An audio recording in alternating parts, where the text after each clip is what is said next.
So it may be an early night. These are all the questions I've got. Do you think we can finish them in time? We can get some more questions as we go on. Anyway, the first question today. You mentioned about singing will affect one's meditation. Of course, that's got nothing to do with the wonderful singing which Victor does. We're talking really about when it's real entertainment. It's got no real use apart from just exciting a person rather than calming people down. Then how does a Sunday school hymn singing teacher find the balance, I didn't read this yet, between meditation and hymn singing? Please advise, sadhu, sadhu, sadhu. If a person's starting becoming interested in Buddhism, yes, singing is fine, but as you go deeper and deeper into your practice, sometimes we don't need to sing things. We learn how to just listen to Dhamma, and we just take a couple of words, and even that can get so deep. I will mention here that sometimes that when we do chanting, not here, but sometimes there's some chants which I just cannot do. And the reason I can't do them is because they are so profound, they mean so much to me, that when you get into them, that you just get so, you're following actually what they're saying. These are Dhamma teachings. And the one particular one which I had to stop doing was a way of sharing, or rather spreading, what they call the 4 Brahma Viharas. Of loving kindness, compassion, sympathetic joy, and equanimity. And I just couldn't do it. Every time we started chanting, I knew what the words meant.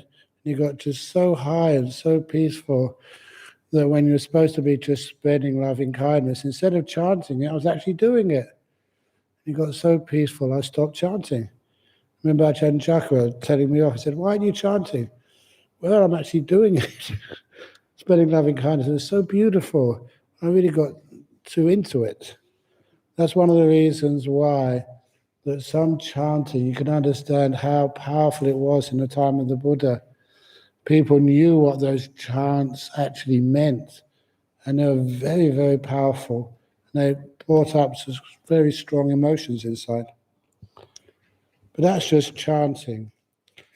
And in the forest tradition, where I was brought up, everything is supposed to be like monotone. So if we do any chanting, like Buddhang Saranang Gacchami, Dhammang Saranang Gacchami, we wouldn't actually raise the tones. Buddhang Saranang Gacchami, we wouldn't do that. But then again, that I do recall that this young monk at the time, he was from the United States, and he was really a tough guy. He was born in Buffalo, upper New York State, and when he was young, he joined gangs, and he said he used to go around with the motorbike chains, said playing for keeps. So he was a very violent young man. And then in order to get more violent, to train in toughness, he actually volunteered to join the US Marines. He volunteered to go to Vietnam to toughen up. And so when he was in Vietnam, he got shot in the back of the head. And because he was a radio operator, they evacuated him straight away. But even then, he said, when they were putting him into the helicopter, another shell sort of exploded quite close to the helicopter, and shrapnel went through his body and threw him to the other side of the helicopter. And he said it hurt so much it didn't matter. And he thought that was it, he's going to die. But of course, when he got to the field hospital in Vietnam, the doctors over there, they operated on him very quickly. They had to remove, a large part of his brain, which had got destroyed by the bullet in the back of his head. So I always remember him. Maybe you may have seen him. He had a dent in the back of his head. Like instead of being convex, it was like concave, a little dent in there, as if he had his skull crushed. And he told me, he became a very good friend, and he told me that when the doctors told him after the operation, there's not much chance you'll be able to see ever again. Again, because he was such a tough guy, that he decided to commit suicide if he couldn't see. But then what happened when they took the bandages off, the doctors were surprised, but not as surprised as him, when he found he could see. His vision was fine. And so he was pensioned out of the army with a large pension, $1,000 a month, US dollars, and that was in 72 or something. So pensioned out of the army, and he just lived a wonderful life of not needing to go to work, enjoying himself. But one interesting part of this story, this is not the main part while I tell this story, that because he didn't have to work, he was playing around, a young man, he was playing a baseball game. And one of the batters hit the ball in his direction. It was an easy catch. So as you do, you're looking at the ball and getting ready to catch it, and that's when the ball disappeared. It just vanished in the sky. And then it appeared a couple of seconds later. He realized he wasn't blind, but because of that operation, he had a blind spot, an area of his vision which was just not there. And what the brain does, the brain works out what should be there, and that's what you see. I mention that because it was a very good description of things like in Buddhism we call delusion. We think we're not deluded. Delusion is something you cannot see. That's why they call it delusion. So you can only kind of infer it, there's something wrong there. And he had this big area in his field of vision which just wasn't there. If there was a cloud up in the sky, his brain would continue that image of the cloud as it thought it should be.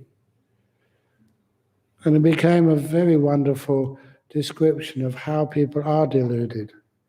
We have a certain amount of information, and what's missing, we actually infer, extrapolate, deduce what is missing. And that's only done by deduction, and sometimes it's very, very wrong. But anyway, the main reason I tell that story, even though he was an incredibly tough guy, he was doing this chanting, which is the introduction chanting to when we do the Paritta chants, what we call like the chanting to do blessing services for people. And in the villages, that's one chant they always do very melodically. And then as they go, I'll just chant the first section of it, as they would in the villages. Paritawa sameta sametang padanta. I've got my voice back now. But anyway, he chanted that in that manner, and all the other monks in that monastery, they looked at him with such upset faces. You're not supposed to chant beautifully. We're forest monks. You're supposed to chant in a monotone. Paritawa sametang sameta badanta, like that. And this poor monk had tried so hard to do something beautiful that when he came out of that meeting, he was really miserable. And at that time, I decided that you can't just let people be miserable. I went up to him and said, if I was a heavenly being and heard your chanting, I would certainly have come. And that just kind word changed his whole attitude to what had just happened. And he became a friend for life. It was just a bit of softness, a kindness, when he really needed it, meant the world to him. So we became very good friends. And I always remember little things like that. You just say one kind word or do one little kind thing. And you don't realize just how people appreciate it. To me, it was just a simple thing to say. But for him, it meant the world. And because he was such a tough guy, it was very helpful having a friend which all the other monks were scared of. So he was a very nice man. Fortunately, he died because of the injuries for that wound. Eventually, he got a brain tumor. They said that was quite likely. He had a very good life before that happened. Next question. I'll tell you, I think I did. Can crystals help meditation? I don't really feel they could. You can give it a try if you wish. I know sometimes what can help meditation, if you tell someone they're having a very difficult time meditating, and I say, I've got this special crystal, very, very rare, try it. And because sometimes people trust me, they use it and they get good meditation. It's not because it's a powerful crystal, it's just the art of suggestion. Never underestimate the art of suggestion. If you listen to the words I said, I made sure that I would never tell a lie or promise something which would never happen. I say it's a very powerful crystal, try it. I never said it would work. And that's one of the reasons the power of suggestion is incredibly effective.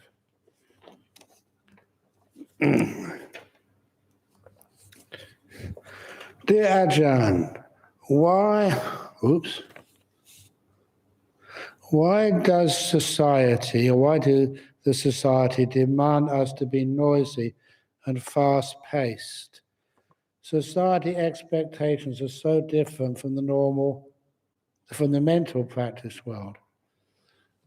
You say society demands us to be noisy and fast-paced. What about the Buddhist gem? That's a fellowship, it's not a society, is it? It's a society. Do you ask people to be fast-paced? Look, you might ask me to be fast-paced, especially when I'm going up those stairs on the 6th flight. I refuse. I made a prediction that tomorrow afternoon the lift will be fixed. As soon as I go. Anyway, that's life. So, does society really demand you to be noisy? Or is that the assumption which we have? You know, sometimes people are very calm and quiet. And if that's somebody in your office, it's amazing just how much work they produce. As far as your boss is concerned, or the bosses, they just want productivity, whatever works. And if you're too busy talking with your neighbors about what happened or your fellow workers, how can you be focusing on the work you're supposed to complete? It's one of the reasons why when there's no noise, you can focus and be far, far, far more productive. So society also demands us to be innovative and creative, which can only be achieved from deep meditation. I agree with that. Why does society demand differ so much from the real world and the truth? It's a lot of time because society doesn't really know what innovation is and what creativity is. Sometimes you find out that people who, for one reason or another, the society tends to criticize them, and so they become a bit detached from society. I've always wondered this. Why is it that gay people, gays and lesbians, become such great artists, such great composers? They're some of the best musicians in the world, were gay. Why? I think it is because, this is my theory anyway, that because, you are isolated, you can't just express yourself openly to your friends or relations. That isolation pushes people into these wonderful, it's not very pleasant, but wonderful places of innovation and creativity. A lot of times they do those things on their own. They go off somewhere and just come out with these amazing new melodies or whatever. But it's something which, why is it? That's my theory, but it's certainly true, I think you will know this, that people who are either gay, lesbian or whatever, that they tend to be very artistic and very innovative. Great musicians, great composers. Anyway, society doesn't demand you to be innovative and creative. It just rewards innovation and creativity. But if everybody was innovative, and imagine you're the only person in the world who wasn't innovative, that would be pretty innovative.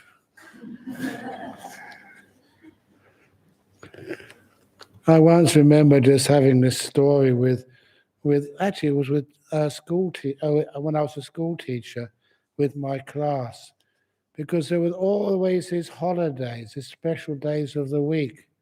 January the 1st, New Year's Day, January the 2nd to celebrate New Year's Day. And then you could very easily get this mathematical theory to show that every day was a special day. And how it worked was, well, if say, what day is it today? It's December the 26th. Is that right? Yeah. Yeah, December 26th today. Suppose that December the 26th was the last innovative day of the year. Then December the 27th will be the first day of the whole year which is not innovative or which is not special. And that makes it special. So it's very easy to prove that every day of the year is special. So we should have a holiday every day of the year. Anyway, so what society demands sometimes is what we think society demands. But a lot of times what society, what your parents, what your friends, what your monks who care about you want is you to be peaceful and happy, to be successful in whatever you do in your life, but mostly to understand your body and mind and to be basically good Buddhists who can be peaceful, healthy, and can care for others. It gives you a great deal of happiness. That's what I expect from you. I don't expect you to be noisy. I don't even expect you to be innovative. I expect you to be content and happy, easily satisfied, not proud and demanding in nature, like we chant every morning. Dear Ajahn, I have been trying to be aware of the breathing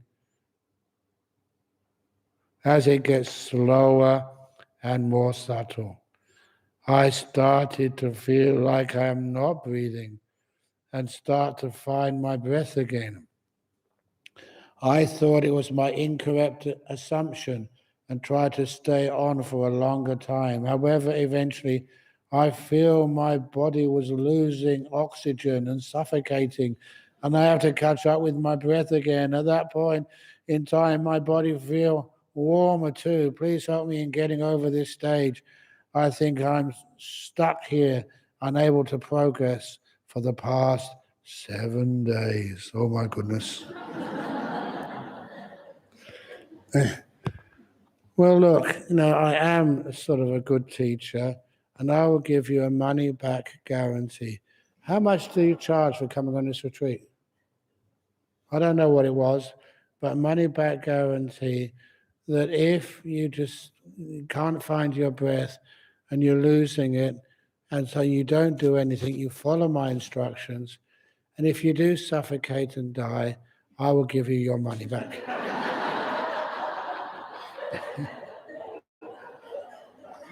If you ask, you won't be able to because you'll be dead. I crack jokes like that because I know that you won't suffocate. Many people have that fear. And what happens if you have that fear, whether you like it or not, you're not breathing or breathing so little, then the body will start breathing deeply again. It's just what happens. Your lungs are very smart and they're independent of you. Whether you like it or not, if you need oxygen, you will breathe. So please next time, just let yourself get peaceful. Hardly any breath going in. Doesn't matter. You'll be so still and peaceful. Okay, let's scare you now. I don't mind saying his name now because it's a long time since this happened to him. His name was Greg. He didn't do much meditation. He was one of my students, but he was very keen, maybe 40 minutes at a time. That was his maximum. But one Sunday afternoon, there was nothing on the TV, by which he meant nothing which interested him. So while his wife was watching some program, he went into the bedroom to meditate alone. And just after an hour or so, when the program his wife was watching finished, his wife went into the bedroom where he would meditate to check on him. She saw that he was still meditating, beating his record. But when she looked at him, he looked so calm and so still. Too calm. He wasn't even breathing. Now, what would you do if you saw your partner sitting there and the chest wasn't coming up at all? There's no sign of any breathing. She called the ambulance in Australia at 000. And because it was a Sunday afternoon, they didn't live that far away from the hospital, an ambulance came really quickly. And these medics jumped out of the ambulance, ran into the bedroom and saw him just sitting there, so still. They checked his vital signs, no discernible breath, no discernible pulse. So they put him in the ambulance, on the stretcher, the gurney, and rushed to the hospital. Again, the ambulance was screaming, went through all the red lights as fast as they could. This was an emergency. And when they got to the hospital, they got to the emergency department through triage. And Sunday afternoon, the doctor checked with the big machines, his breathing, no breath, checked his heart, flat line on the ECG, checked his brain, another flat line. Both the ECG and the EEG were flat. Now, what would you do if you were the doctor? Fortunately, instead of the doctor being lazy and sending him straight down to the morgue. That was very fortunate they never sent him to the morgue, because when he came out of his meditation later, he would have probably killed the 2 morgue attendants. He was dead. The 2 very fortunate things occurred. Well, not occurred, but 2 fortunate facts. First of all, that doctor his parents had migrated from India. And so he knew, he'd heard, only his theories, that sometimes through deep meditation you can suspend all your life signs. And that's what was happening here. The other interesting thing, and this is for you scholars, the only thing which was different of this man than a dead person, his body was still warm. And if you think, I always get it wrong, Mahavedala or Chulavedala Sutta, I think it's a Chulavedala Sutta, that's where the Buddha says the difference between somebody in deep meditation and somebody who's dead. If you're dead, your body goes cold. In deep meditation, your body remains warm. So please remember that. If one of the monks over here gets into a deep meditation tonight, don't ring the hospital yet. Don't cremate them yet. If they're still warm, they're just in deep meditation. So anyway, he thought this, not quite normal. He's still warm. And his wife said he was in meditation before. So they did put on, in those days, defibrillators, electric shocks. Now, I remember seeing this in some documentary somewhere. These pads they put on a people's body, they pass this big current through, and you just jerk up above the table or whatever. Apparently, some doctors in emergency departments, they never do that anymore. They usually inject, was it adrenaline or something? But anyway, in those days, electric shocks. Many times, they shocked him all the time, flatline. And the doctor was giving up all hope. I mean, how many times do you have to do a defibrillator before you send someone down to the morgue? Many times. And then, this is what he told me. He decided to come out of his meditation. He opened his eyes, and he was in the emergency department of a hospital. How did he get there? And all those electric shocks he hadn't felt at all. All the noise of the ambulance, da, da, da, da, da, da. Do I do a good imitation of a siren? I'm not sure, but you get the message. That he didn't hear anything. And he was just so peaceful deep inside, having the most blissful experience of his life. He was in one of those jhanas, so deep that, he wasn't breathing, his no heartbeat, and no brain activity at all.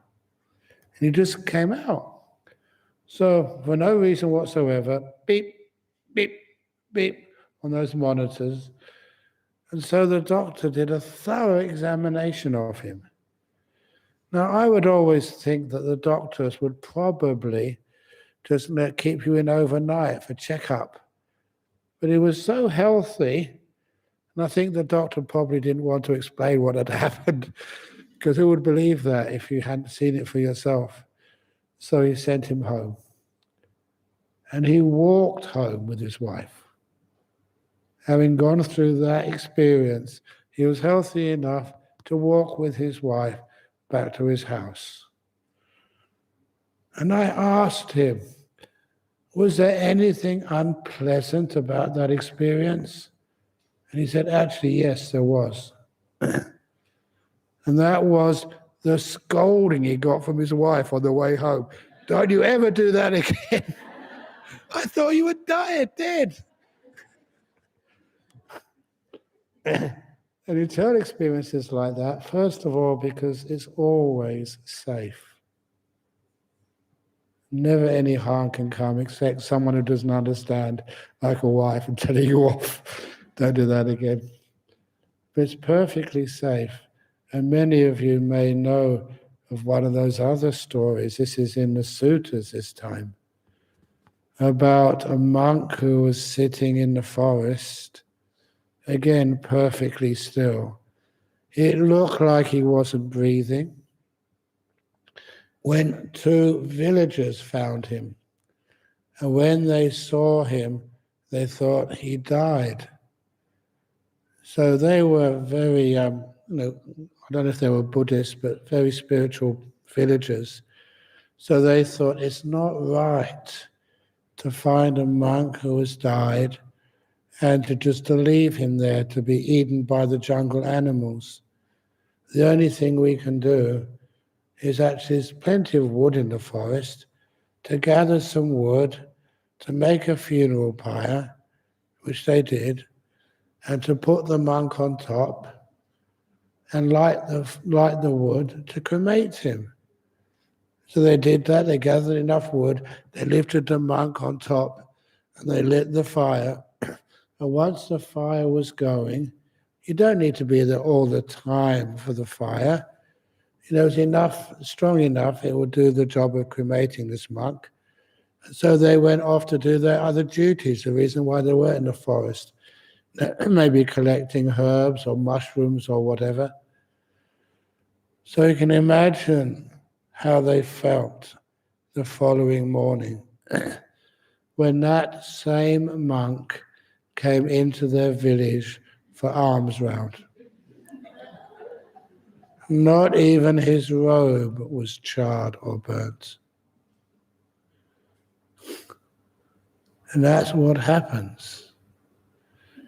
If, say, Venerable Rahula gets into a deep meditation tonight, and you take him to the crematorium, and you put him in the oven, and they light the fires in there. When they finish the cremation and they open the door, he'll still be in there, and he won't be naked. His robes will still be intact. Hi. No, that's actually how safe you are in deep meditations. So, if ever there is like a war or a fire or something's happening like a flood and you're trapped and there's no way out, how can you survive? Sit down, right hand over the left hand, back straight, shoulders, and meditate. And if you get into a jhana, you will survive. No trouble at all. Anyway, next question. Can you explain how mathematics, intuition is similar to meditation, please? P.S. Answer only if the question benefits the majority of the participants. I will always answer every question, whether it benefits you or not. But one of the nice things about, for me anyway, if you're good at math, it's kind of simple. In other words, just 2 + 2 = 4. And once you know the rules, it's very easy to do. And you trust that it's always very regular. Human beings are different. No two human beings are the same. And sometimes they always do weird things. But numbers always seem to behave. I've never seen a disobedient number before. So because of that when you understand the way your mind works, when you understand all the rules of the mind, how it works, it's very easy to use the mind in a very positive, wonderful way. But with the intuition, it's more like a lot of the time, to make breakthroughs in mathematics, that sometimes, you try something different, as long as it's reasonable and logical. And there was a couple of times in my career as a theoretical physicist, mathematician, sometimes I found a shortcut to a proof. It was valid. And I remember just once, even in the sixth form in England, just finding a different way of solving a problem. And it was so beautiful when I saw that. Honestly, I cried. It was intuitive, it was beautiful. And I notice other mathematicians sometimes, if you're very good at maths and you play around with it, sometimes you get some amazing, beautiful proofs. And they do sort of inspire you so much. You get joy from them. People think you're crazy sometimes. How can you cry when you just solved a sum? And of course you do. But also, it's with mathematics, it's also, again, the intuition and the fun you can have with mathematics. If you've heard me say this before, please be quiet. Those who haven't heard this, I'm going to ask you a simple question on maths. Listen carefully. 26 sheep in a field. 10 die. How many survive? Any answers? You don't know how to do subtraction? I'll say it again. 26 sheep in a field, 10 die. How many survive? Do you think 16? If you think 16, put your hand up. You think 16? Okay, you're all wrong. Any other answers? No? I'll say it again. Listen carefully. 26 sheep in a field. 10 die, 10 survive. That's one of the nice things about mathematics. Sometimes it shows you how you can make assumptions and get things all wrong.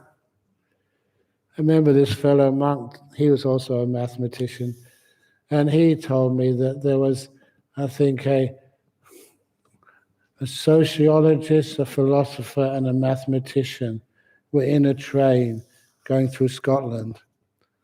And they saw this flock of sheep. And they saw all these white sheep, but one was black.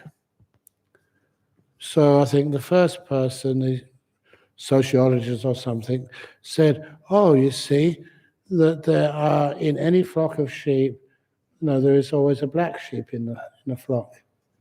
And the philosopher said, no.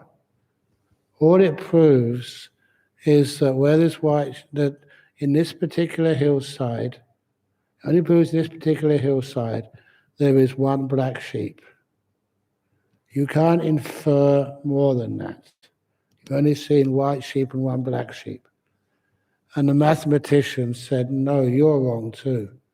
The only thing we know is on this hillside, there's one sheep who's black on one side.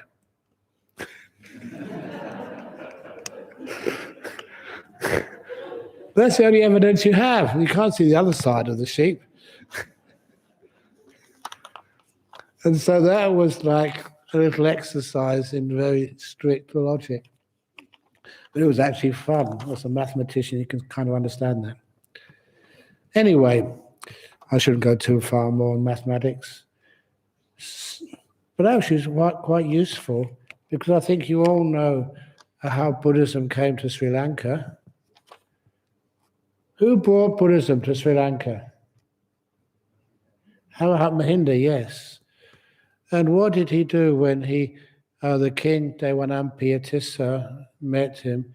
And he asked the king, sort of, what is this tree? And the king said it was like a mango tree. And they said, are there any other mango trees in Sri Lanka? And the king said, yes, many mango trees. Are there any other trees which aren't mango trees? He said, yes, many, many trees who aren't mango trees. Are there any other trees in Sri Lanka other than the mango trees and these other trees? And the king, being very smart, said, yes, this mango tree.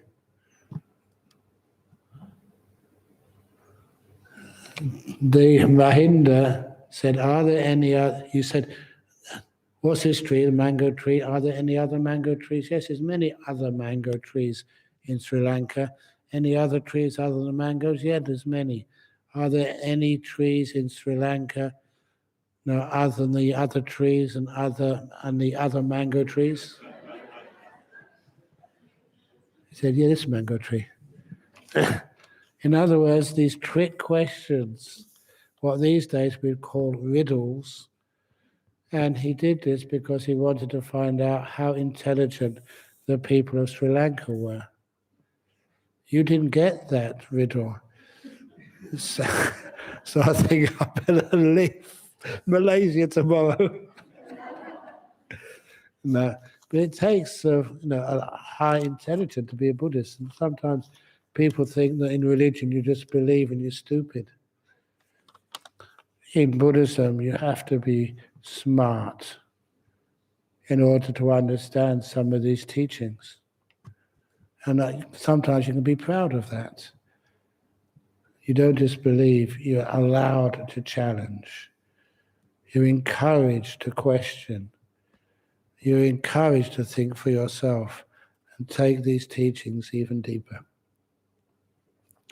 Anyway, the next question.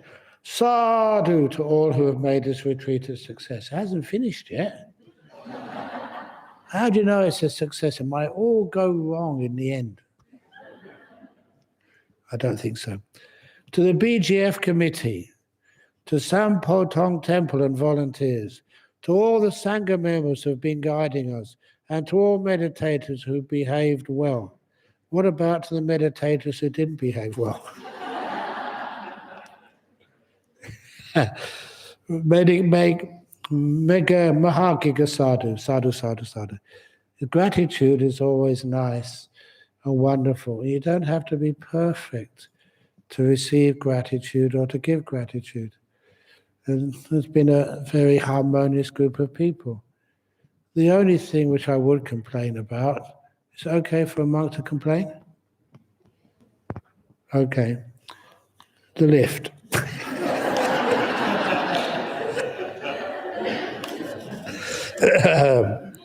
No, it was good. Exercise me.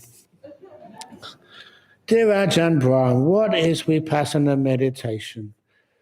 Vipassana meditation is just when you become wise, you get insight, you see deeper into things, you get your own understandings and knowledges of the nature of things. But you cannot distinguish Vipassana meditation from Samata meditation. Here's a lovely simile which I haven't said yet. This was said in brief in one of the suttas, explained in detail in the commentary. There was an emperor, had a large number of lands he was looking after, and he had a son. And he wanted to somehow train his son to be wise enough to take over the empire. So he sent his son to a bordering kingdom which was under his control and told the son, this kingdom is yours, do whatever you like with it. This is how you're going to learn how to run a kingdom. So the son went up there with a few of his friends, and this is sometimes that you parents who are wealthy enough to send your children to universities overseas. When your child first goes over to a university overseas, the first time away from mum and dad, they start playing around. I know this because sometimes Malaysian parents would send their children over to Perth.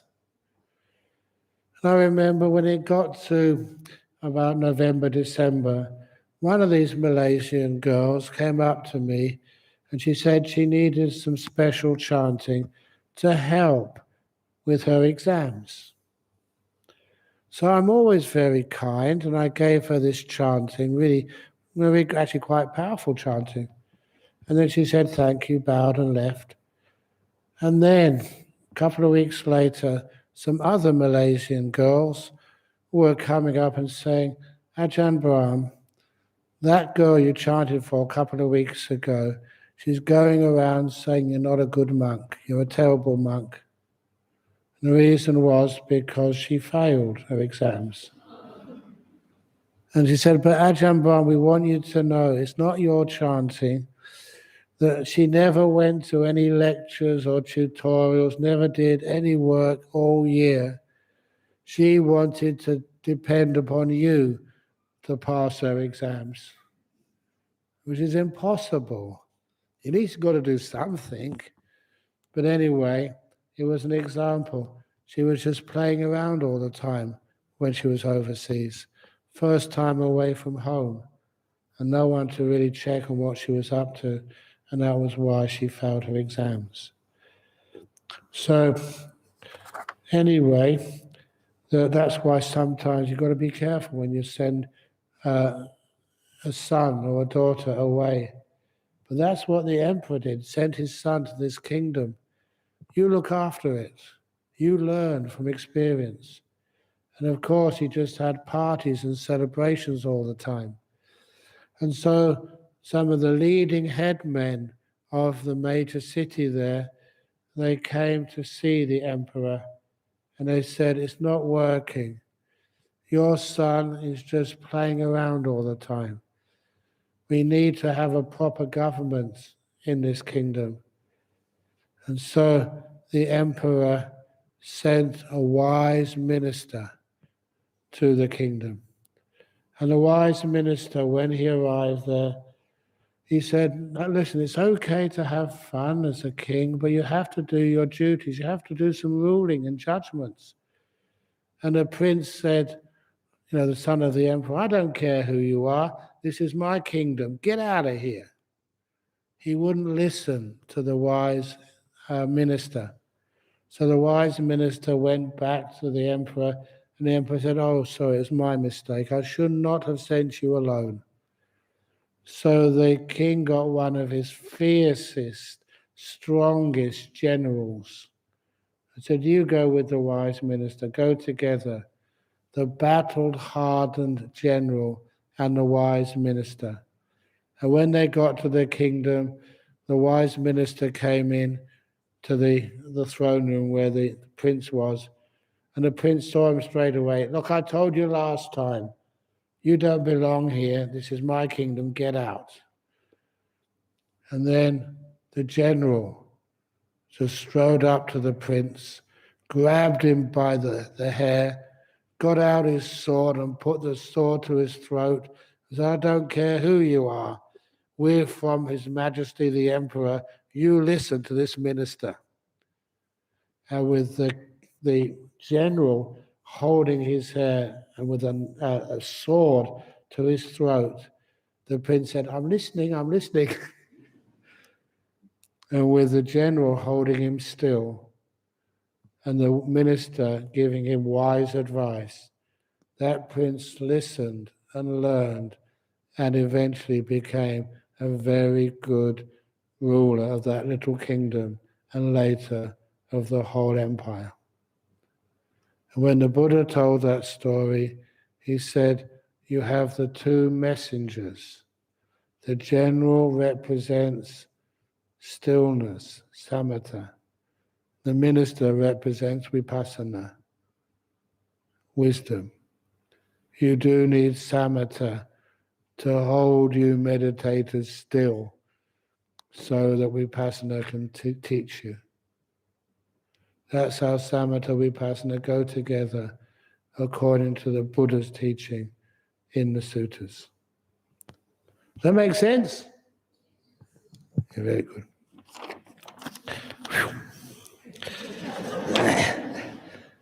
Can meditation be done with repeating a chant? If yes, what is the best chant? You only use a chant at the beginning. And once the chant has just settled your mind to a certain degree, then if you keep doing the chant, all it will do is just to disturb you. You know, I came from Australia to Malaysia to come and teach you. I came in an aircraft, but I didn't land the aircraft in the grounds of Sampotong Temple. The aircraft took me as far as KLIA. And from the aircraft, I didn't start walking to get to Sampotong Temple or to the BGF first of all. I came in a car, but I didn't drive the car all the way up to my room. It'd be great if I could, because I wouldn't have needed to use those stairs. I got out of the car and then I walked into the main shrine room, put my slippers somewhere. I hope they're still there. There, okay. And then, just after talking with the head nun, then came barefoot up to my room. I used different vehicles for different times. And that's like meditation. We use one vehicle to start off with. It can be some chanting, something to inspire you. And then you sit down, and the next vehicle, which I think is the best, is do a body scan, body awareness, to make sure that everything's in its right place and your body is relaxed. And when it's relaxed enough, you don't continue watching the body. Then you can do something like watching the breath. But I prefer doing a bit more mindfulness, first of all, learning about peace and stillness. That's very pleasant, just making sure I'm peaceful enough and still enough. Because to me, that is establishing mindfulness as a priority. And once that has been completed, you put aside that vehicle, and then the breath is a great vehicle. But you don't use the breath all the way to enlightenment or even to jhanas. You take the breath as far as you're seeing a delightful breath, full of joy. And then the breath vehicle disappears and the joy takes over. That's where you see these beautiful lights, nimittas. And you use those lights, very joyful, to take you so far on the edge of jhanas, and then the bliss of the jhanas takes over. If ever you ask anyone who knows what they're talking about, what are you aware of in the jhana? You're aware of bliss, the different types of bliss. It's a nice thing to be aware of. That becomes your meditation object. Spend a couple of hours just watching bliss. Not a bad way to spend time. That's an understatement. Can meditation be done lying on a bed before going to bed? Yes, of course it can. But one of the times when I encourage you to do meditation when you're lying on a bed is when you're sick. You know, we spend a lot of time in our lives, maybe in a hospital, we're sick. Oh, here's another nice story. One of the disciples over in Perth, she was pretty healthy, but she gave birth. So was in the hospital, just laying in the bed with her new baby. And of course, she was breastfeeding her baby. And after the baby finished breastfeeding, the baby just crawled onto the mummy's tummy, sat up, crossed its legs, put its two hands in a meditation pose, closed its eyes, and started meditating. Freaked the mother out. But she didn't want to interfere. She let the little baby just meditate after breastfeeding. It's an absolutely true story. Weird. But these things actually happen. The baby knows what to do. What a wonderful thing to do after a nice feed. Go sit there and meditate. And it's very soft and safe on your mummy's tummy. It's much better than the meditation cushion I've got here. Dear Ajahn, kindly explain what is Bwanga and Bwanga state. You know that is something which does not exist in the sutras or the Vinaya. It comes from an Abhidharma place, and so that's why I don't really pay too much attention to it. It's used a lot, people talk about it a lot, but Ajahn Chah never talked about it at all. And anyway, thank you, Sadhu. Oh, it's a nice thing they say in the very end. Are you really kind to me? Because they said, long live Ajahn. Do you want to torture me?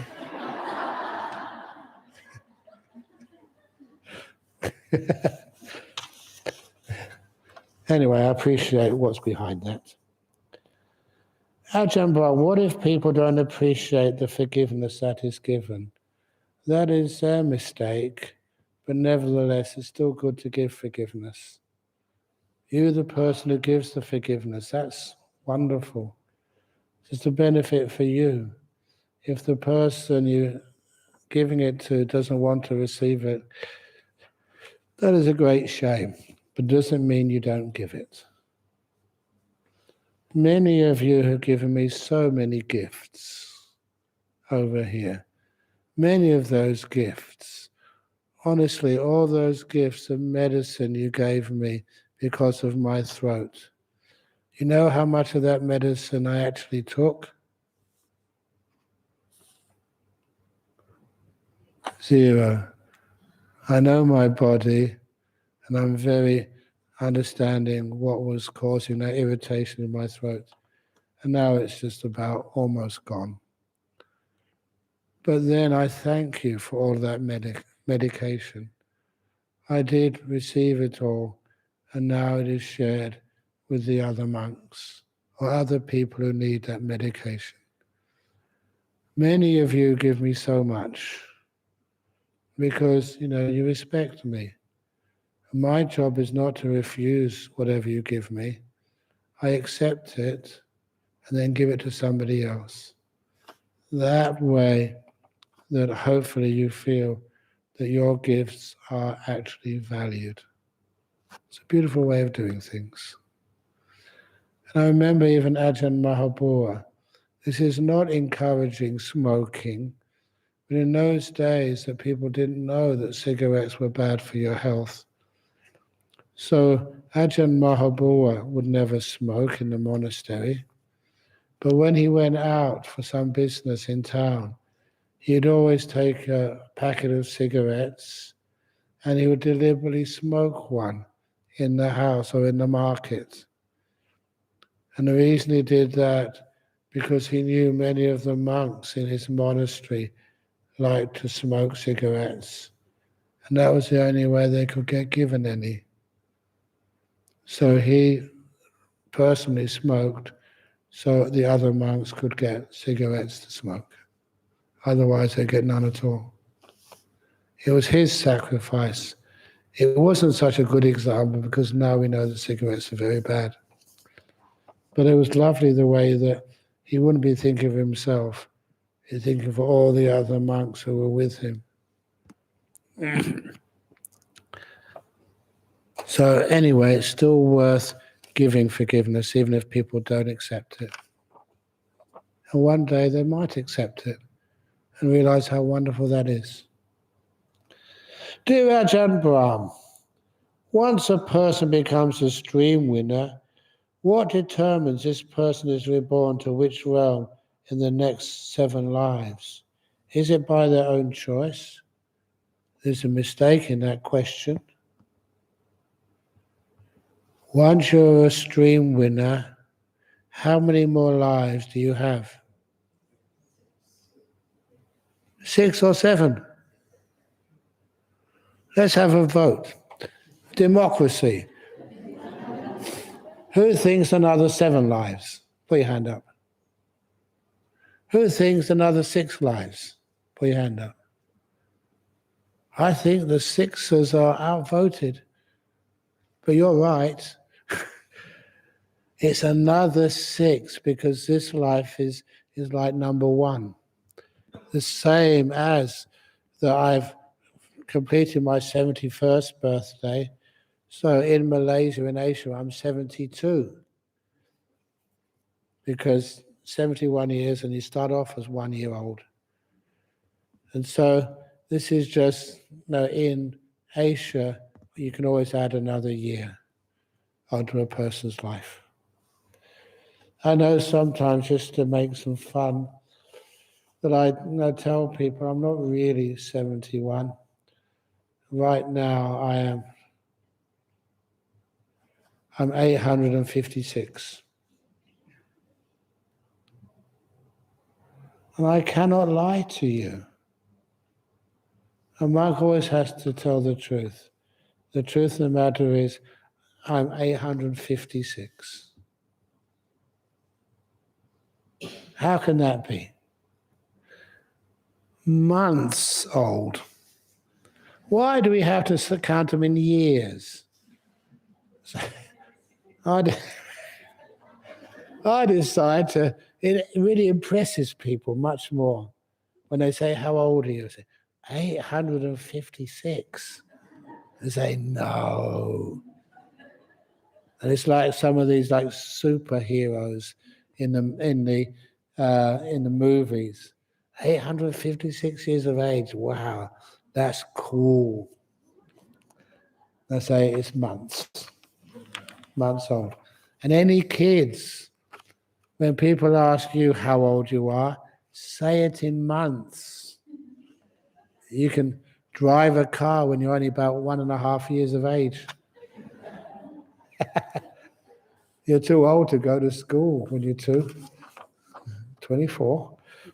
Anyway, dear Ajahn Brahm, my daughter was diagnosed with anxiety disorder at a young age, developed in depression and bipolar disorder.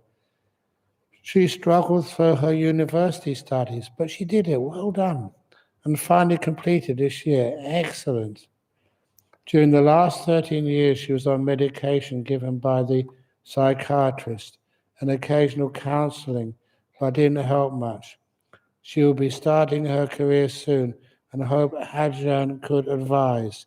However, she's not keen on practicing meditation. It does not matter about meditation, but something which I have seen. Sometimes these words, mostly acronyms, ADHD, bipolar, they're given by psychiatrists or psychologists or therapists far too quickly and easily. You can imagine if you're a psychiatrist or a psychologist, you have a patient in front of you, you haven't got that much time to be able to put them in a box so that, kind of done your job. And then you can have the medication, which, your suppliers, the drug companies say is the only thing to do. Sometimes that is what many psychiatrists do. And there's one thing which I know I know I'm very rebellious here.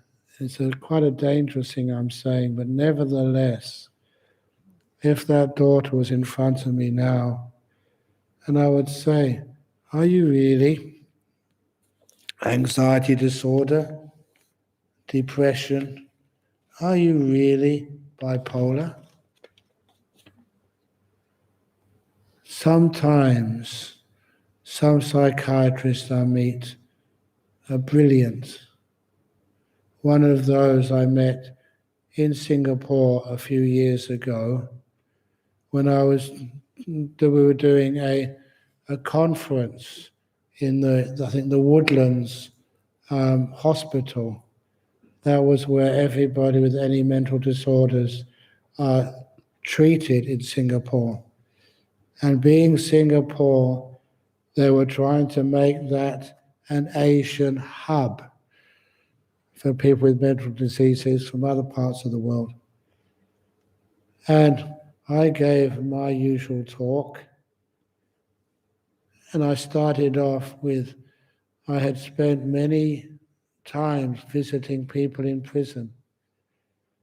But every time I've gone into a prison to teach meditation, I have never ever seen a criminal in prison. I've never seen a thief. I've never seen a bank robber, a murderer, a rapist, a fraud person. I've never seen anyone like that in jail. All I've ever seen are people who have stolen, never a thief. I've seen a person who's murdered, but never a murderer. Why you do these terrible things once or twice? Is that really fair to define your whole life? Even right now, the other monks were telling me that over in Karnak Prison Farm, where they visit every Friday evening, there was one man there who read my book about the 2 bad bricks in the wall. And he had almost like it changed his whole life. And apparently he's going around Karnak Prison Farm telling all his friends, it was only 2 murders. It doesn't make me a murderer. Only 2 bad bricks in the wall doesn't make it a bad wall. What do you think? Even many years ago, I'm sure some of you may have been on this retreat. We were doing a meditation retreat at Jhana Grove. Because it's our retreat center, I've got a lot of freedom the way I organize it. And what happened, the usual cook for that retreat could not come. So I had to find another cook for that retreat. I found this guy, and I couldn't believe just how energetic he was. His name was Carl, C-A-R-L. He was a great cook.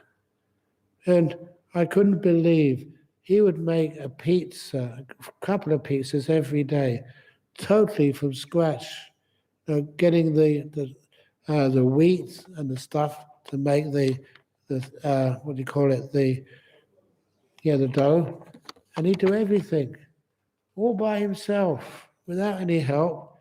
And he didn't just do pizzas; he did Asian food, Western food.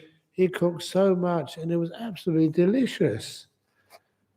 And on the last day of the retreat, when we thank everybody, all the meditators said, "Where's Carl gone? Can't we please thank him? He's an amazing cook. Where is he now?" And I told everybody, he's gone back to the prison up the road. He had work release for 8 days to cook for you. And that man was in jail for rape. And when I said that, like many of you think, Ajahn Brahm, what are you doing? Are you endangering the people on this retreat? And the answer was, of course, no. I knew that prisoner very well. And he did those terrible crimes before because he was on drugs and addicted to drugs. And he regretted it so much. And the fact that I allowed him to come and cook for people, for 60 people, as an act of kindness, an act of generosity from him, I knew that he would never, ever in a million years abuse that privilege. And of course, after the retreat, people were stunned that they were served the food and chatted to and enjoyed the company of this person who was in prison for rape. He would never do that again. So this is where we learn not to judge so much. So when people have anxiety disorder, they're putting you in a box. And this is what of children, the same year, I think it was year 9s or 10s or something, And these two classes, 60 kids, when they gave them the end of the year examination, they never published the results. But what they did do, the child who came first was sent into the same class for the next year as a child who came fourth and fifth, eighth and ninth, 12th and 13th, and so on. The child who came second and third went in the same class as the 6th and 7th, 10th and 11th. They split the two classes for next year as evenly as possible. And they chose teachers they thought were equally competent, classrooms which were equally supplied with light, with everything else. They made everything as equal as they possibly could, except for one thing. They called one Class A and the other one Class B. Now, Class A were as intelligent and successful in the previous year's exams as Class B. But because they called one Class A and the other one Class B, even the kids thought they weren't as smart as the ones in Class A. Their parents said, "You better do better next year. I don't want to see you in Class B again." "But Daddy, I was top before." "We're in Class B now. Do better." And even the teachers never expected so much from the Class B kids. And after 1 year, when they gave the end of the year exam again, the children in Class A did so much better than the children in Class B. Even though they were equal the year before, the children in Class A performed as if they were the top half chosen the year before. The Class A kids became Class A kids. Class B kids became Class B kids. People diagnosed with anxiety disorder become anxiety disorder kids. The designation which they give you, the name they give you, a lot of times we live up to or live down to. That's a pretty sort of a tough thing to say, but I've seen that too often. I think I already mentioned to you and even mentioned his name, the good old Santuti. You know Santuti? And I said to you that his mum was an incredibly brave lady. She was pregnant when she fled. Did I mention the story before? Yeah. Pregnant when she fled Vietnam. Managed to stop in an island off Indonesia where she gave birth to her son. Then managed to get over to Australia, to Perth. And Santuti, because he wanted to become a monk with me, of course I got to know him and ask, who are you? What have you done in your life? And he was always very, very easy to talk with, always laughing, very wonderful character. But then when he was training as an anagarika, as a monk, I gave him so many jobs to do, and he did them so well. And I said, "Did you go to university?" He said, "No, he only just finished school." "Why?" And talking to him, I finally got it out of him that one day he had a difficult time at school that day, and his grandfather looked at his results and said, "They're terrible. You're stupid, grandson. You're stupid. You're an embarrassment to the family," and something like that. And because he was put down by one of the leaders of his family, he believed what his grandfather told him. Because of that belief, he never really tried hard at school. And so he did many, many jobs, and I think many of you may have seen him when he was a cook at one of the retreats. Oh, that was so wonderful. Even honestly, I went to go and see him because all the Singaporeans, especially, they would actually take time off their meditation and go to the kitchen to watch him. He had a couple of woks and he was cooking so much with a big smile on his face all the time. He was so happy and he did such a great job of cooking. And I remember seeing him, big smile and very busy, but he didn't mind chatting to people. He had a wonderful attitude. And that's not the only intelligent thing he did. He's now one of the abbots of one of our branch monasteries. And he always really impresses me. A very, very smart, intelligent guy. How come he never went to university? Because he never believed in himself. That's all. As a school teacher, when I was a school teacher for 1 year, I made sure that all those kids believed in themselves. I don't think I ever once said, you're hopeless, you can't do maths. I said, you can do maths. And try to give positive reinforcement every time they got a question right. Yeah, well done. Yeah. And that positive reinforcement showed that everybody in that class could do maths, which meant I was saying that someone really got anxiety disorder. Sometimes as a young girl, it's obvious you're anxious. What's wrong with that?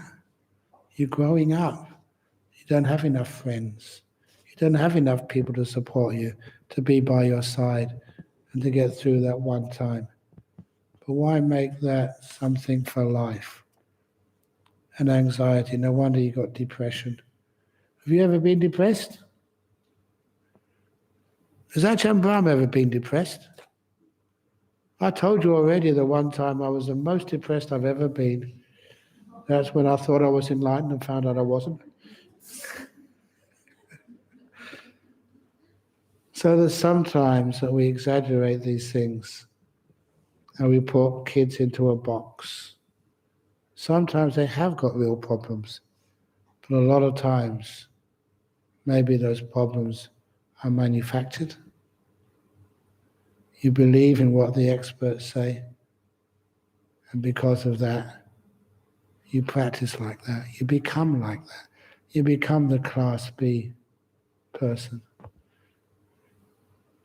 Please excuse me for talking like this for such a long time, but I'm quite passionate about this because I've seen too many young people hurt, put in a box, and then they live up to that.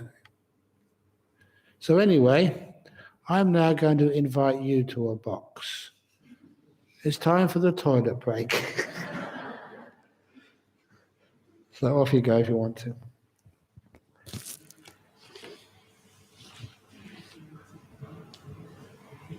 Oh my goodness.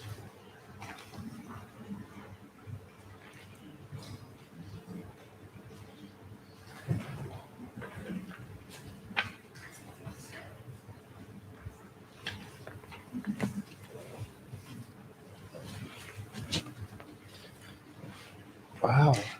Psychic phenomena. My robe is moving and I'm not doing it. Thank you.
Okay, I'm going to start with the next question in a very short time. Because unfortunately, I spent so much time on those first questions. And anyway, here's the first question in the second session. My business partner and I help people with healing in a number of ways. One of it is where my partner has clairvoyant gift to send lost souls and spirits to the light. Because these spirits in human body affects us, not just in health, but many other ways. Usually my partner will just send them to the light. However, I'm wondering if there are any benefits to us to give these spirits some wisdom before sending them to the light. Will it help them? Some of them are ancestors that come back repeatedly because there's unfinished business they can't let go. Appreciate your kind guidance and views. If there are any other non-human beings around, it's not good that they stay in another human being's body. So to send them away is a wonderful thing to do. To send them to the light, what does actually that light mean? Often we talk about when a person passes away, they go towards the light. And what that actually is the very same thing as in meditation you see as a nimitta. Remember I was saying that when the five senses are weakened and then disappear, you see this beautiful light in the mind when you're meditating. And that's very similar to what happens when a person dies. When you die, the five senses stop. And that sixth sense, which you see, you experience as a light, as a nimitta, is what you go towards. So, to give these spirits some wisdom before sending them to the light, if they're stuck in a person's body or if they're hanging around, I don't think that they're really open to so much wisdom. You can try. One of the best things to do is to give kindness and loving kindness. That seems to help a lot. And can we transfer merits to them? Yes, of course. and transfer merits as long as they're open to receiving them. Just like giving forgiveness to somebody, sometimes people don't want to receive forgiveness. And because of that, you can give and it's good for you, but it doesn't have its full benefit. Dear Ajahn Brahm, is the practice of Dhutanga, example, observing burning corpses, like what Ajahn Chah did, necessary for achieving enlightenment, liberating oneself from the fear of death? It's not always. It was one of those things which we could do in Thailand, simply because we didn't have so many rules and regulations about the sanctity of death. For many years, we were able to go and watch things like autopsies in Perth, because our president at that time, Dennis Shepherd, his neighbour was the local coroner. So because they were friends, and he explained to him, these are monks, we're just doing this to see what a human body is like, and we were allowed to go to autopsies. This is also what we did in Thailand a lot. But the only one autopsy which I remember really affected me was there was a young man my age who had died.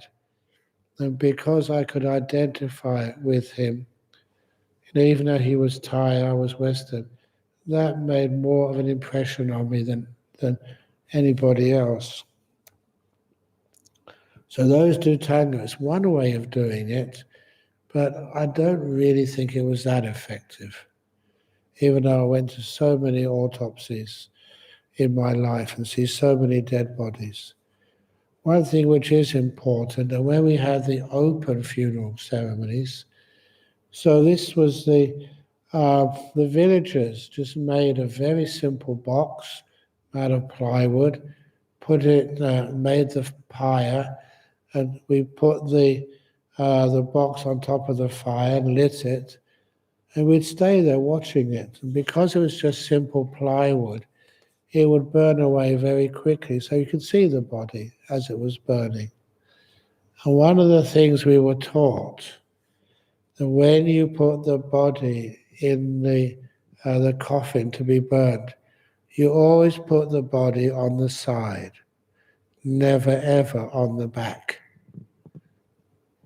And the reason is this, because even though we put it on the side, sometimes as the wood for the funeral pyre was settling and the body moved, sometimes it moved and fell onto its back.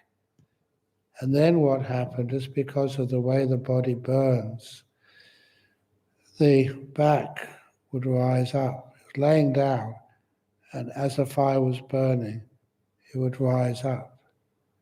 And sometimes one of the arms would also rise up.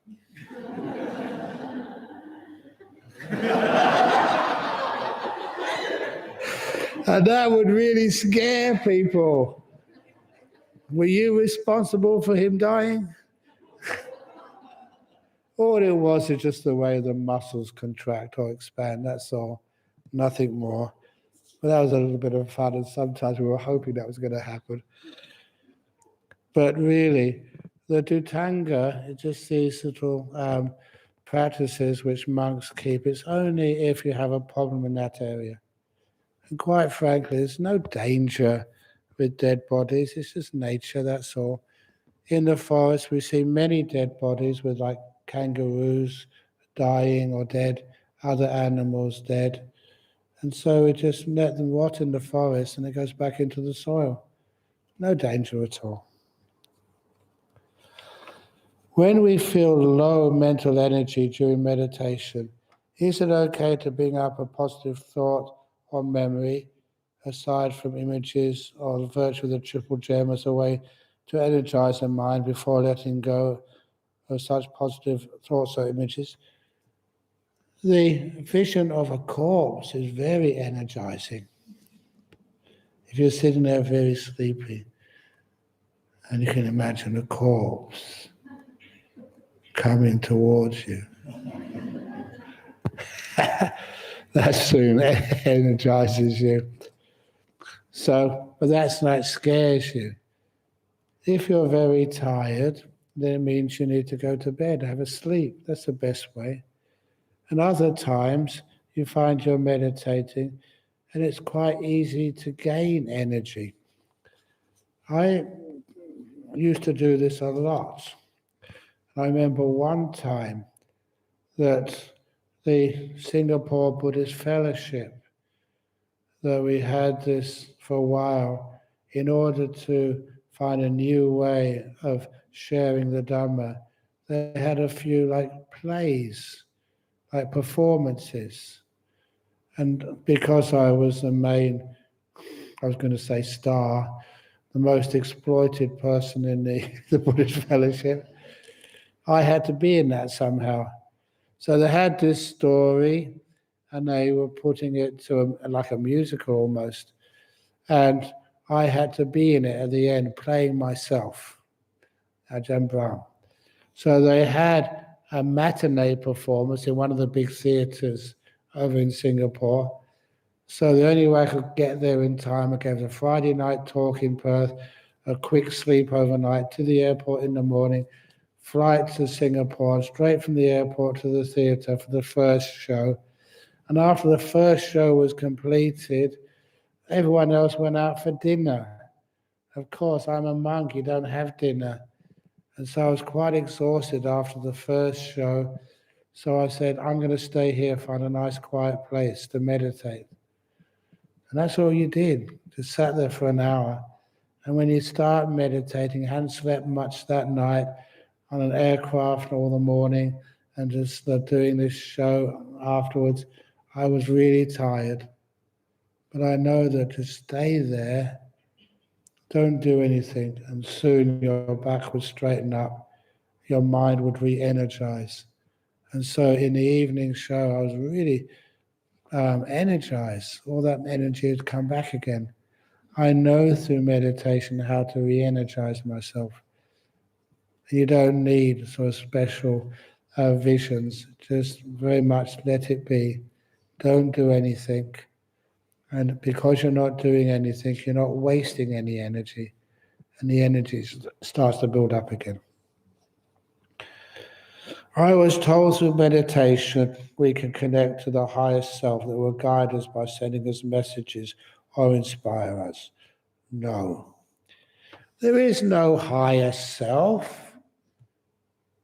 Look, I think I'm the highest monk in this whole monastery because I have to climb up these stairs, and that's where I go to bed at night, up there. That will guide us by sending us messages or inspire us. Be careful of people outside of you giving those so-called messages. Many times people have received what they think as messages to do really weird and stupid things. So I would doubt that. But I am always curious if those inner voices are just the mind talking based on our analytical mind, or is the real message from our wisdom self. How to differentiate it. Don't differentiate it, just reject both. Let them both go. Use the wisdom of silence, not the wisdom of these sorts of ideas. They're dangerous. If one is addicted to meditation, it's wonderful. Is it an unrealistic way of living? It's not unrealistic, it's more realistic. The meditation makes you see things as they truly are, not as you want them to be. I often tell people who think tomorrow, when the retreat's over, you're going back to the real world. Question that, please. Is that the real world where you're going to? Where people start wearing makeup and fancy clothes, even guys? Where you go into shopping centres where everything they want to sell you is actually enhanced better than it really is? We call it the real world, but the real world is full of many messages which are trying to control us. This is much more real here. When you're peaceful, still, and the 5 hindrances have been subdued, you see much more what is real.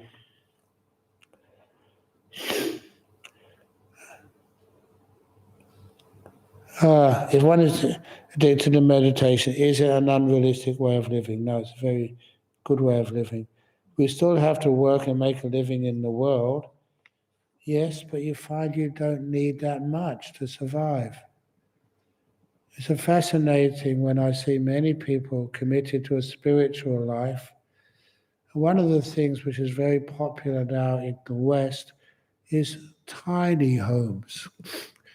Instead of these big homes which people live in, these are very, very small, just a couple of rooms. A room to sleep in and a room to just to eat, cook your food in. Tiny rooms. And they find that that means you don't have to spend so much money and have a big loan from the bank to be able to buy a house these days. Have tiny houses. And they have this added benefit. Whoever lives in that tiny house, you have got a much more opportunity to build a loving family. You can't escape from one another in a small home. In a big home, everyone has their own room, and you can just disappear from each other. In small rooms, you can't get away from your partner. They're always there. You can't get away from your kids. The kids can't get away from their parents. You learn how to live together in peace and harmony. So these days, I think we expect too much from our work. And just, you can, if you know how to live simply, not need to spend so much money. Look at Ajahn Brahm. How many robes have I got? Just one. How many clothes did you bring to this retreat? I went past somebody's room after doing the interviews today, and I couldn't believe how much stuff they had in their suitcases. It's so much nicer when you don't have much to wear, and what you wear is always the same. I don't have to say, what type of brown is the fashion today? Just this is good enough. I have a problem dealing with criticism for living life in an aggressive way, because meditation is just to run away from real life problems. My goodness, meditation is to escape from the sufferings of life. You are running away. If I was being chased by a person who wanted my money, my credit card, my time, because they wanted to employ me in some of these businesses where you don't have any free time at all, and they're trying to get me to do all these things, I would run away as fast as I could. If people criticize you for that, when they say being a monk is just like escapism, yes, you've understood. Well done. Escaping from suffering. Would you like to escape from suffering? If I showed you the escape door, would you take it? So don't be embarrassed by people who don't know what they're talking about, that they think it's being escapist by coming to a retreat center for 6 or 7 days. But when they see how it improves your health, your happiness, your well-being, eventually they get very convinced that this is a good thing to do. To prove it to them, when we have the next retreat here, buy them a ticket, sponsor them, and say, you find out for yourself what you're talking about.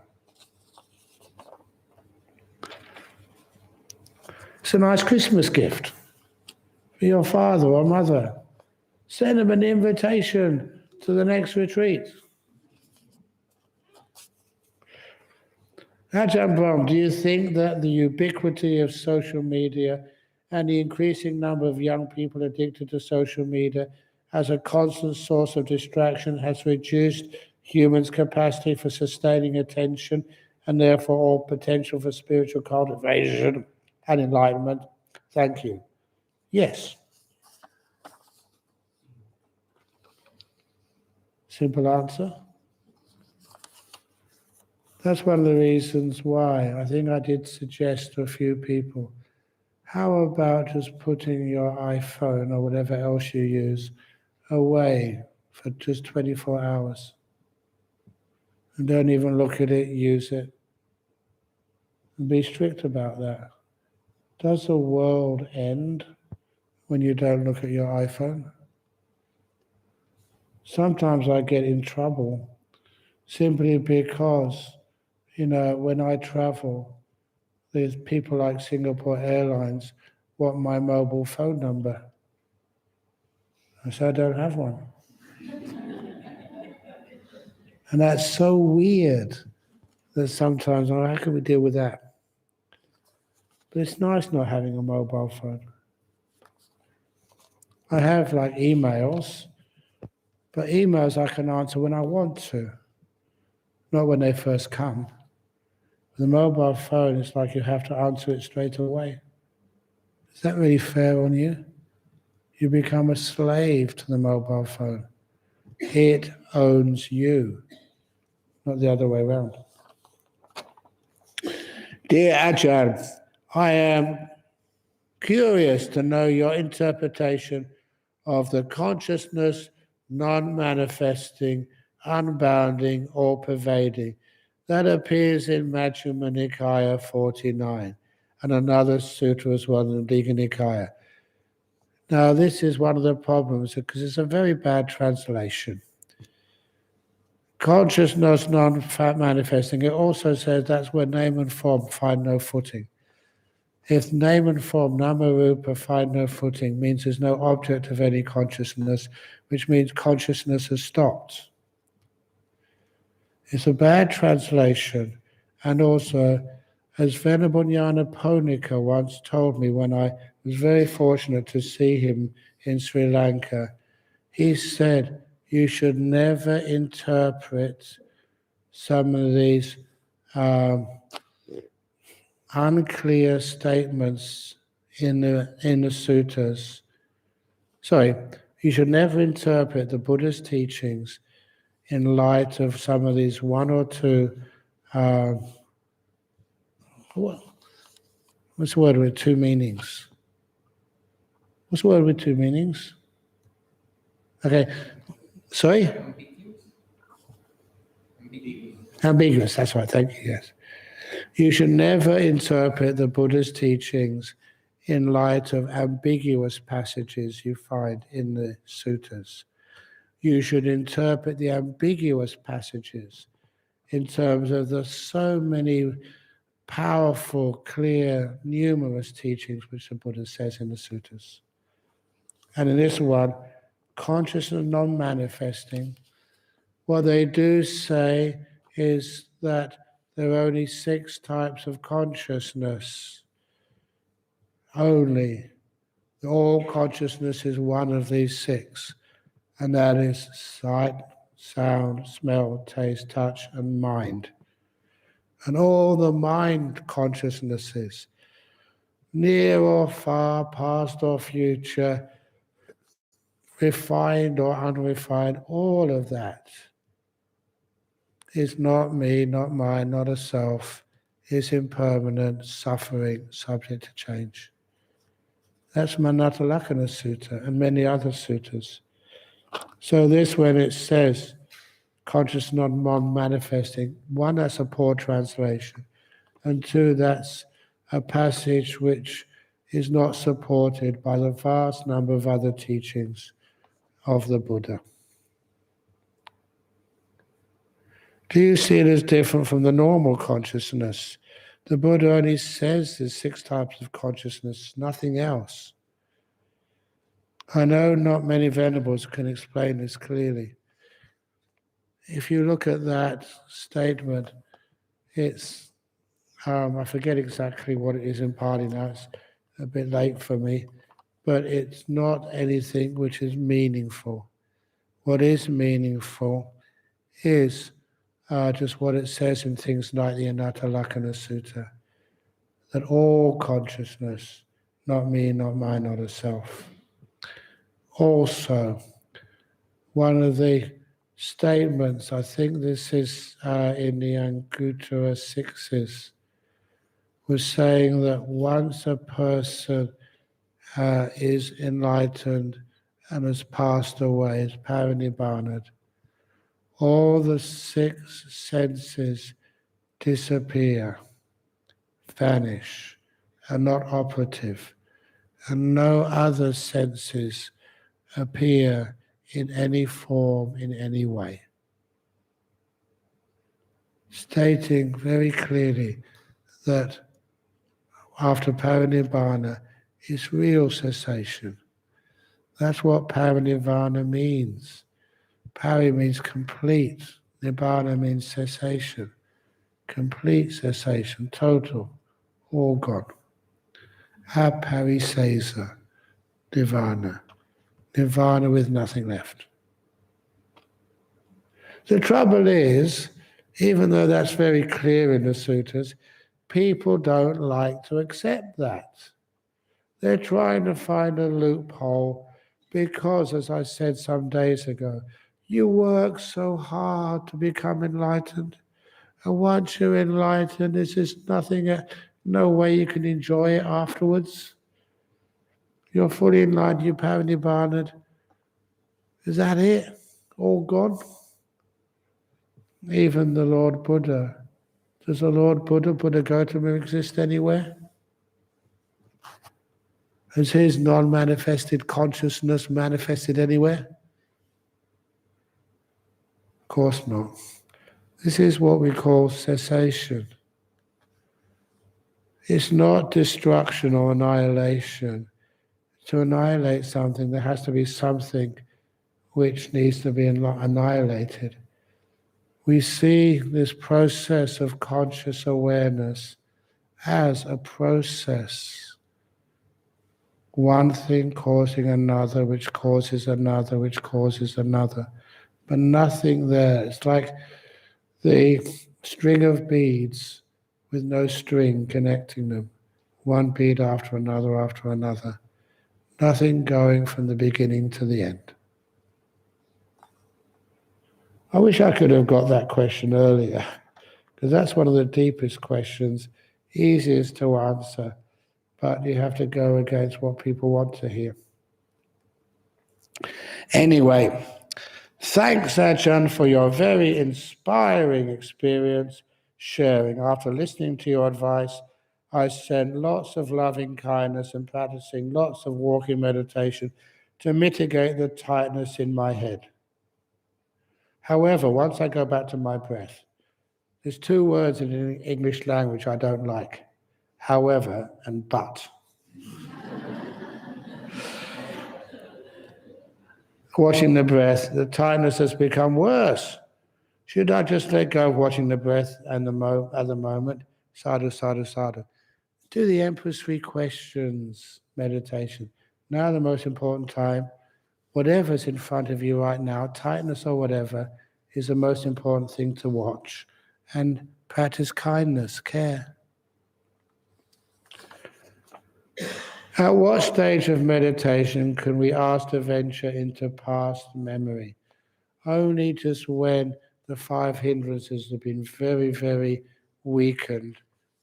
Usually just after you've had a nimitta experience or a jhana experience, and then it works very easily.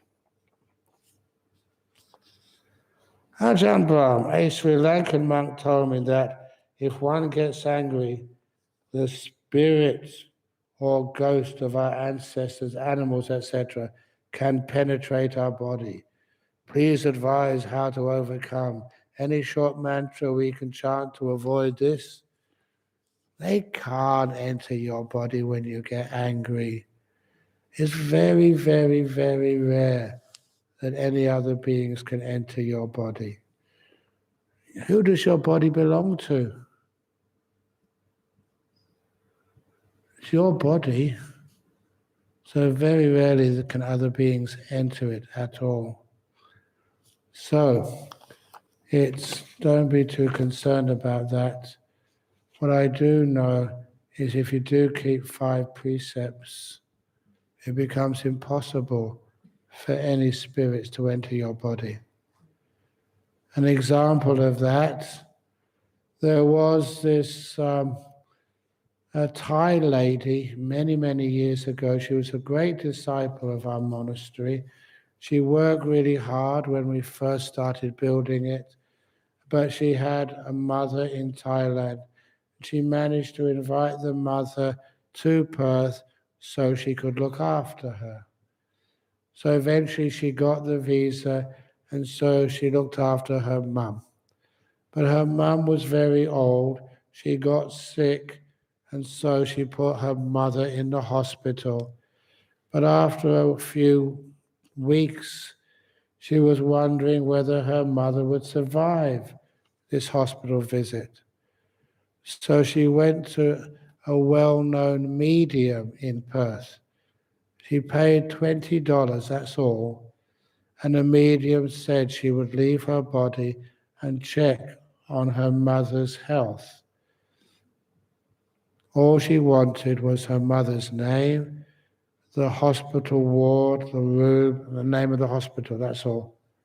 So she gave the $20 to this medium, said the name of her mother, the hospital, the ward, the room, and then she went unconscious for about 10 or 15 minutes. And when she came conscious again, this medium gave the $20 back to this woman. And the Thai lady said, "Did you not manage to find my mother?" "Oh yes," said the medium. "I found the hospital, I found the ward, I found the room, and I couldn't go into your mother's room." This is, I remember, how the lady described it. There was like a force field around your mother, and I just couldn't penetrate it. I've never seen this before. Who is your mother? And that's when the Thai girl said, "She's a Mare Chi, keeping 8 precepts at a monastery for the last 20, 25 years.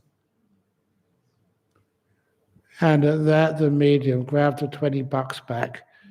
"You should have told me before you asked me to waste my time like this. People like me can't get close to people like that." I always remember that story. This is if you keep your precepts, like even 5 precepts, there's many other stories similar. Spirits can't get close to you. That's how they feel it. There's a force field around you. The Jina Banchon chant is the chant to avoid evil spirits. It's actually not to avoid evil spirits, it's usually to become wealthy. But anyway, whichever you want to do.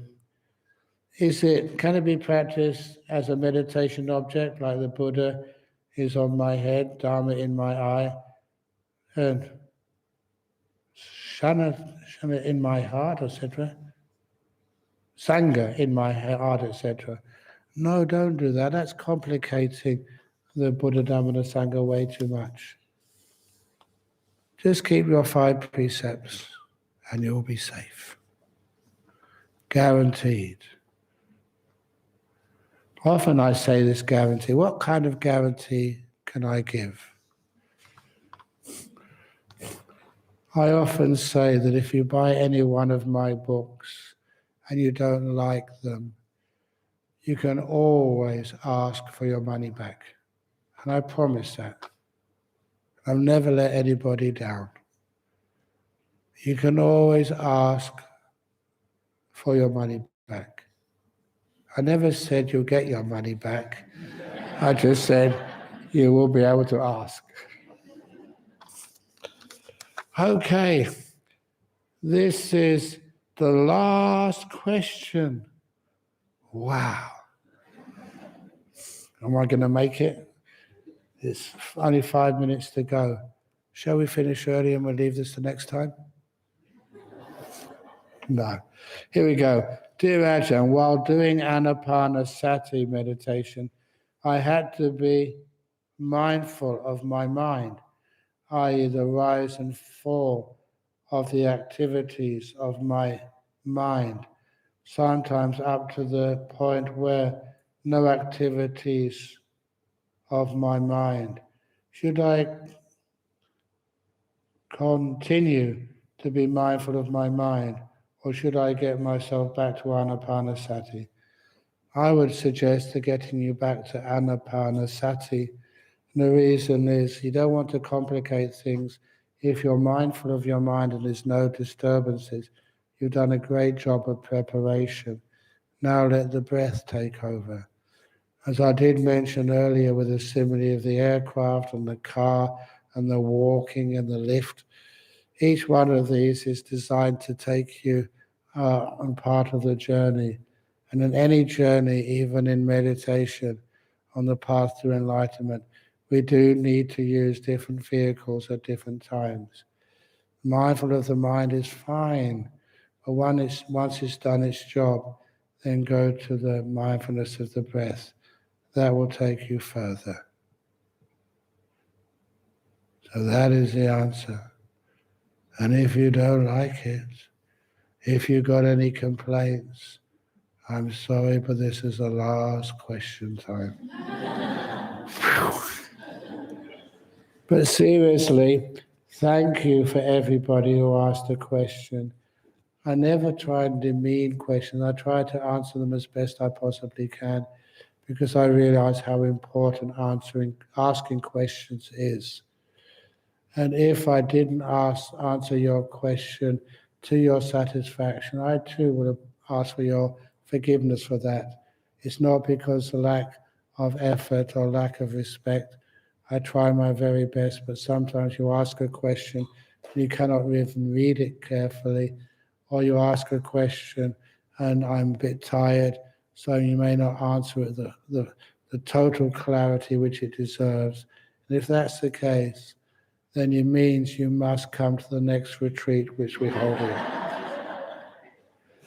Thank you all for listening. Sadhu! Excellent. And anyway, there's so many questions answered, so many interviews, so many talks and other things. I don't want you to overdose on the questions and answers. Otherwise, you'll get, like if you eat too much food, what do you get? You get indigestion. So maybe with all the answers which we've given here, please keep the ones which made the most sense to you. And the other ones you can just leave aside. So thank you all for listening.